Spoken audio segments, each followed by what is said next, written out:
Hell hath no fury like a gamer scorned.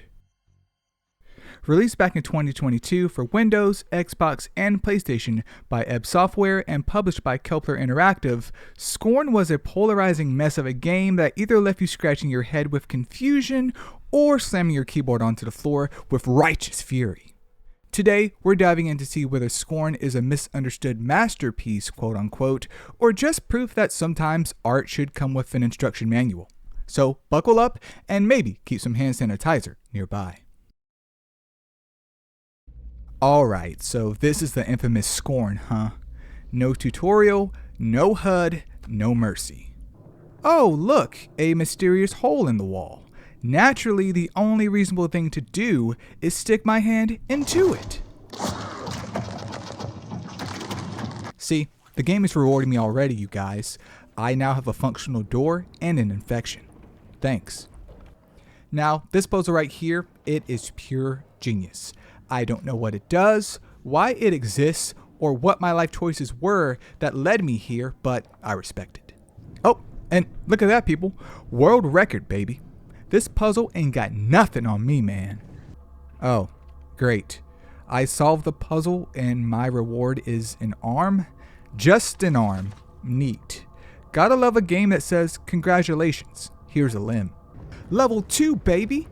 So far, I don't see why people hate this game. Sure, it's a little confusing. I got lost for like an hour, but, it is what it is. It's a bit disgusting, and definitely violating multiple OSHA standards, but the atmosphere.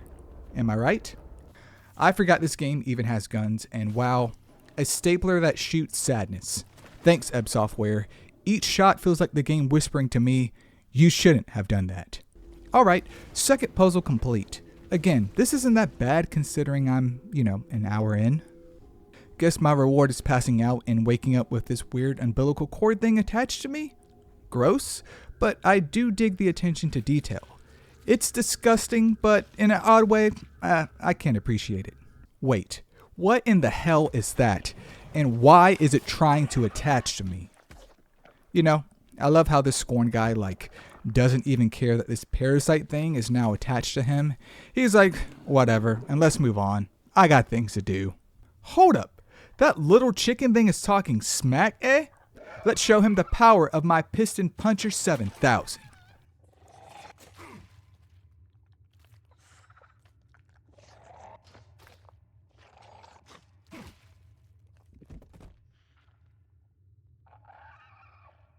This game sucks. Man, what in the hell is this? So that parasite hurts you as you progress through the game? That is most definitely what is up. I love that feature so much. Imagine making progress in a game and you get punished for it. I'm an hour and a half in the game at this point and I still don't know what this thing even is, nor what it does. And now I just died again. Turns out that red line on the screen is my health bar. So obviously I knew that the whole time. And apparently you can heal. You just have to press the button, which I of course didn't. Another interesting puzzle though. So each orb has a notch on it that you need to activate at the same time as the others for them all to turn on. Bada boom, world record status right here.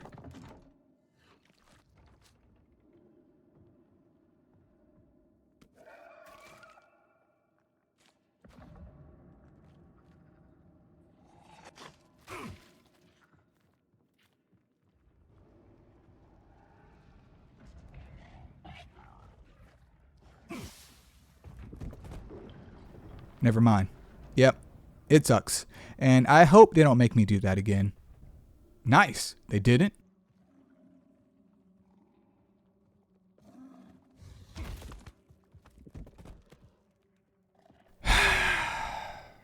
What is this, like a complete the maze type puzzle? Okay, well, it is something new, I suppose. Finally, people, I reached the final dungeon. Or at least what feels like it. The game gifted me a cinematic for surviving this long. I call it the Temple of Scorn, where everyone's a statue and the vibes are immaculate. Once again, I guess I have to do something with these baby monsters, but what exactly do I do? Sit him in here and then shoot him. That's one way of getting the job done. Needed it to blend up into a nice blood smoothie. Blessed. Guess I have to do the same thing. Again. But this time, this sucker actually attacks. Then, out of nowhere, surgery time. That parasite's been ruining my life for 4 hours. Turns out, he's kinda hot. Disgusting, but hot. I'm honestly beside myself at this point with how much this guy has bled and still hasn't died yet. How much more can you keep going with a pint of blood left in your whole body, bud? And boom, plot twist. I'm pregnant now. Didn't see that coming. I want you to look at me. Look at me and respect me for all I've done for you, your dad, your dog, and all the people you ever met. This is peak human form right here. And just when I think I'm free, that parasite shows up again like a bad sequel. So, yeah. I got scorned. Literally. And wow. That's it?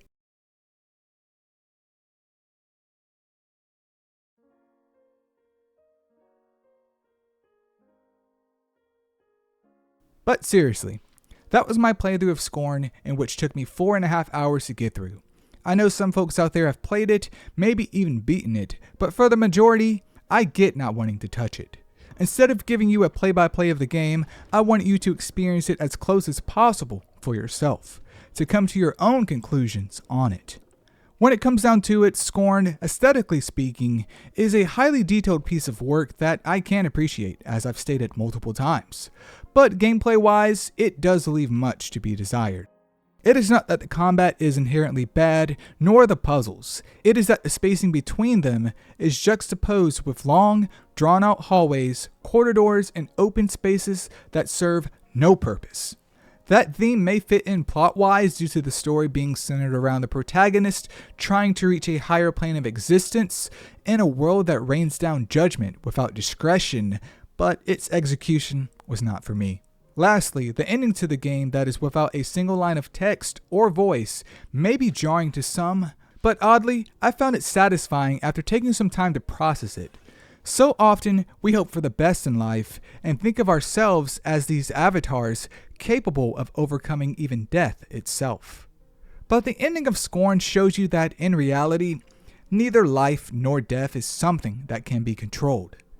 You check all the boxes needed in order to live a good life, but all that there is and all that there will ever be is reality. And it is your perception of it that can leave you scorned.